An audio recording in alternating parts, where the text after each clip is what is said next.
અને હવે વાત કરવી છે કોરોનાના વધતા કેસની।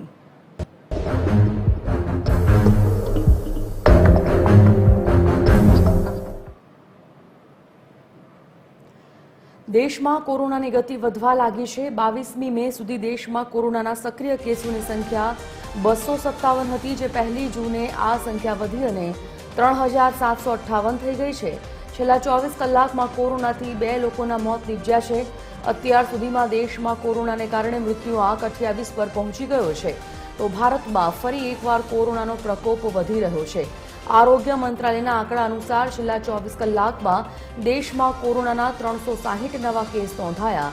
આ સાથે ભારતમાં સક્રિય કેસોની સંખ્યા 3758થી વધુ થઈ ગઈ છે। રવિવાર સુધી સૌથી વધુ સક્રિય કેસ કેરળ, મહારાષ્ટ્ર અને દિલ્હીમાં નોંધાયા। કેરળમાં 1400, મહારાષ્ટ્રમાં 814 અને દિલ્હીમાં 436 કેસ નોંધાયા। અત્યાર સુધીમાં કેરળ અને મહારાષ્ટ્રમાં કોરોનાને કારણે 7 લોકોના મોત નીપજ્યા છે। છેલ્લા 24 કલાકમાં 383 લોકો કોરોનામાંથી સ્વસ્થ થયા। અત્યાર સુધીમાં દેશમાં કુલ 1818 કોરોનાના દર્દી સ્વસ્થ થઈને ઘરે પરત ફર્યા છે।